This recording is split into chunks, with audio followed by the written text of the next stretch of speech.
You think, or we're way behind because he's blinking out all this stuff? Yeah, well, I think he's peaked in terms of his ability to contribute original ideas because he can't move his fingers. Sooner or later, you got to get a sheet of paper and work out the consequences of your equations, and he can't do that.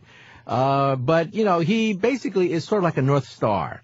He's sort of like a messenger giving us the agenda for the next 10, 20, 30 years for black hole research, Big Bang research. He lays out the big problems for us.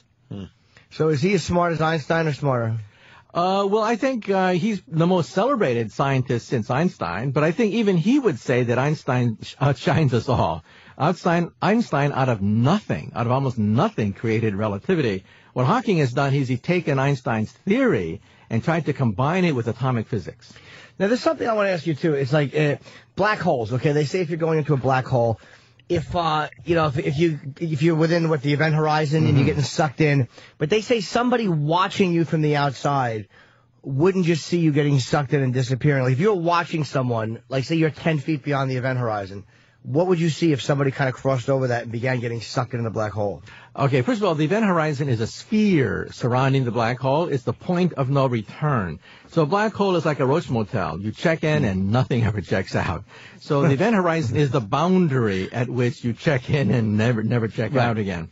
As you approach the black hole, horrible things happen. First of all, the gravity squeezes you until you become a spaghetti, and then your atoms are then ripped apart, and this is called spaghettification. So even your atoms become spaghetti as the tidal forces between your head and your toe are so great that you're ripped apart.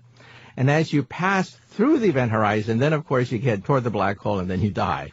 Okay, so the minute you hit the event horizon, it starts to pull you like that, like... It's no point of no return. You can't get out again. And then the question is, what happens as you head toward the very center? And that's where the controversy comes in. We used to say there was a dot there, and you would hit the dot and die. We don't say that anymore, because we photograph these things, and they're all spinning.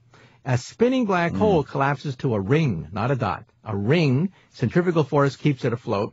If you fall through the ring, you fall through the looking glass, and you may wind up on a parallel universe. Now, what would somebody see if they were watching you get ripped apart like spaghetti? They would see you almost frozen in time. From a distance, time slows down, it appears. So as you fall toward a black hole, you're in slow motion. So as you're getting ripped apart, would they still see the image of you whole? They would see the image of you whole being gradually torn apart by gravity. Gravity spaghettifies you, and they would see all that in slow motion. So from a distance, time seems to slow down. Would it be messy? It'd be very messy, right? Piece by piece, atom by atom, you're taken apart. Yeah. How long would it actually take, though? It would look like slow motion, but in reality, how long would it be taking? Thousands of years. There's a science fiction story where they throw the bad guy into a black hole, and you watch him scream for 1,000 years. Now, why so long? Because he's in slow motion as he heads toward the event horizon. Now, he himself, if you were to interview him, he himself would have said, it only took me less than a second to get sucked right into the center. Boom, it's gone. But from the outside, light is distorted from the outside. So as a consequence, from the outside, it appears as if it takes 1,000 years for him to slowly be ripped apart atom for atom. Now, how does it feel when you're explaining stuff like this, which to you is very basic, and we all just want to go, let's go over that again? I know. We just keep pounding. It's like, what? What is that? It's so hard to get, like, the basic I don't get. Yeah, but just remember there are two clocks. One clock on the the guy who falls into the black hole, and one clock outside. The two clocks read different numbers. And then it's not so hard. You can have two times. Time on the guy who's falling into the black hole. Look, they're exactly a minute apart. It's like Einstein, the dog, not the scientist. When he went back in the DeLorean and he returned, he had skipped over the minute. So he came back and their clocks were different, off by a minute. See? They each have their individual clocks. Oh. Dr. Brown had his, and Einstein had his clock. They started the same, see?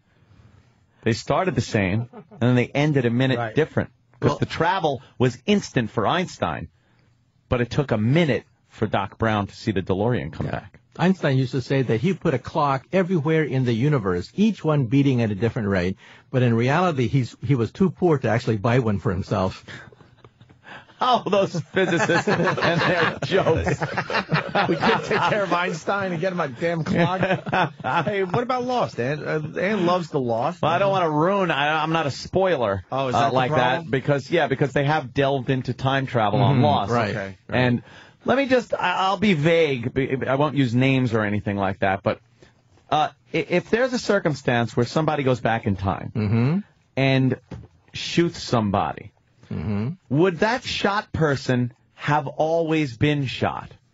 When the person grows up, will they have a recollection of always having been shot by that person that went back in time and shot them? Yeah, if you jump stream, if the river of time forks into two rivers, you jump stream from one stream to the other, meet somebody in the other stream, shoot them, they will have a normal evolution. They will always remember the fact that they were shot in that time stream. Exactly, but here's the problem.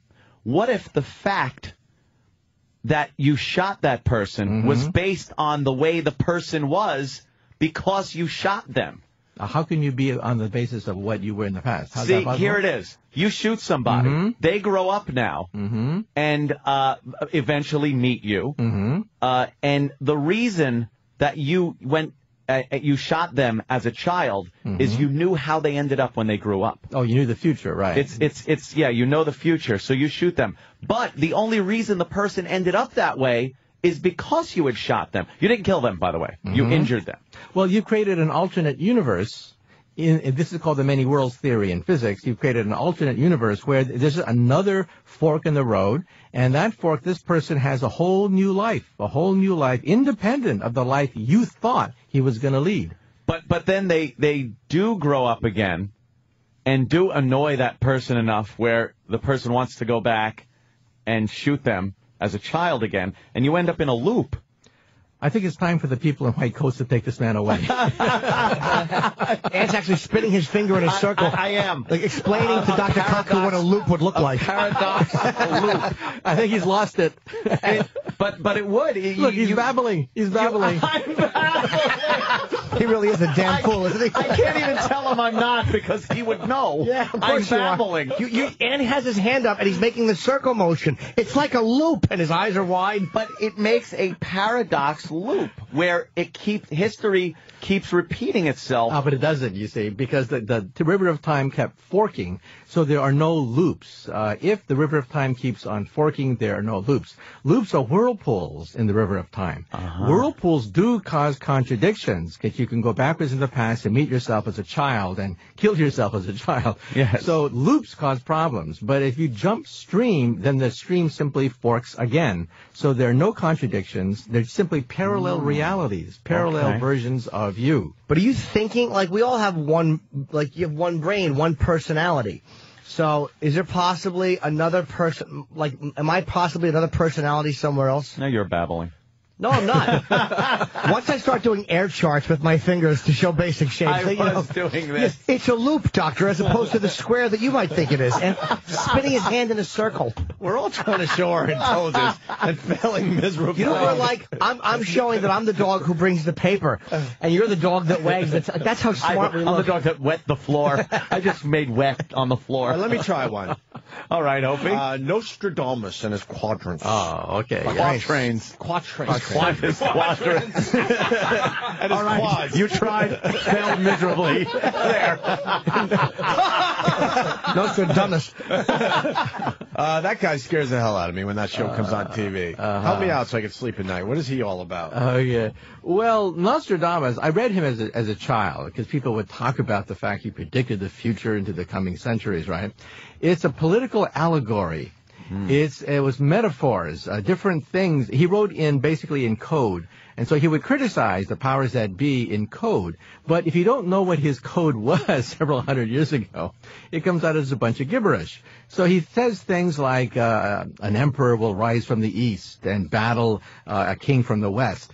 I mean, what does that mean? Yeah. Oh, bravo. It can be anything. I always think that his stuff is interpreted after the fact as having been a prediction. So once something happens, you can interpret what he wrote as anything. Right.